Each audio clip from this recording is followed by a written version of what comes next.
आप सभी बहनों को वट सावित्री की ढेर सारी शुभकामनाएं। तो चलिए दोस्तों, आज इस वीडियो में हम जानेंगे वट सावित्री व्रत के दिन वट वृक्ष की पूजा करने के बाद हमें पति की पूजा कैसे करना चाहिए। कौन सा वो एक चीज़ है जो पति के हाथ में अवश्य देना चाहिए, और अगर आपके पति दूर हैं तो फिर उनकी पूजा कैसे करें, प्रसाद उन्हें कैसे खिलाएं। क्योंकि देखिए दोस्तों, जिनके लिए हम व्रत करते हैं उनका पूजा करना अत्यंत आवश्यक होता है, तभी हमारा पूजा संपूर्ण होता है। बिना पति की पूजा किए, बिना पति के पैर छू के आशीर्वाद लिए हमारा पूजा अधूरा रह जाता है। तो इस वीडियो को आप लोग लास्ट तक ज़रूर देखिएगा। एक एक करके मैं सारी बातें आप लोगों को इसमें बताने वाली हूँ। सबसे पहले तो देखिए दोस्तों, जब आप वट वृक्ष की पूजा कर लेते हैं अच्छे से, इसके बाद आप कथा वगैरह जब सुन लें तो फिर जिस तरह से आप तैयार हैं उसी तरीके से तैयार होकर आपको अपने पति की भी पूजा करनी है। पति की पूजा करने से पहले आप पति को एक आसन पे बैठा दीजिए। ध्यान रखिए कि पति का जो मुख है वो पूर्व दिशा की तरफ होना चाहिए। सबसे पहले तो आपको पूजा के लिए एक थाल तैयार करना है। थाल में देखिए फूल, जो प्रसाद आपने चढ़ाया है वो, चना, दीप, धूप, अक्षत और कलावा रखना है।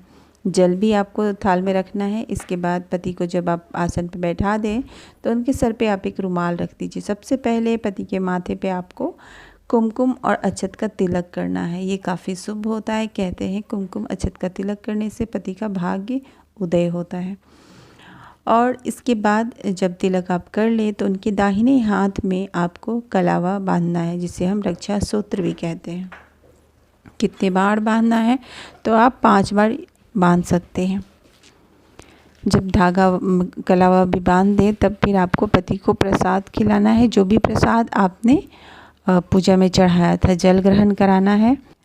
जब जल ग्रहण करा दें तो फिर आपको आपके पति की आरती उतारनी है, और आरती उतारते समय भगवान से प्रार्थना करना है कि हे ब्रह्मा विष्णु महेश, हे यमराज, जिस तरीके से आपने माता सावित्री को अखंड सौभाग्य का आशीर्वाद दिया है, उसी तरीके से मुझे भी अखंड सौभाग्य का आशीर्वाद दीजिए। माता सावित्री की प्रार्थना करते हुए, अपने पति की लंबी आयु की कामना करते हुए उनको आरती दिखाना है।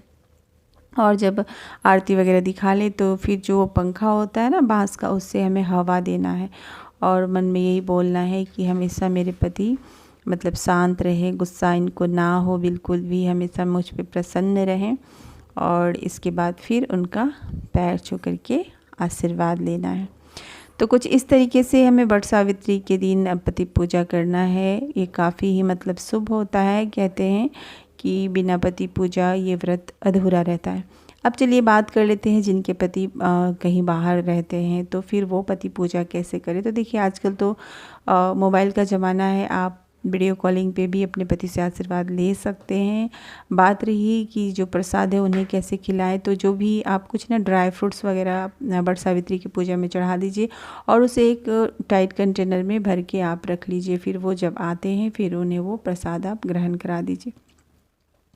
तो हमें आशीर्वाद से मेन मतलब होता है, ये सब तो सिर्फ एक मतलब विध होता है जो हमें पूरा करना है।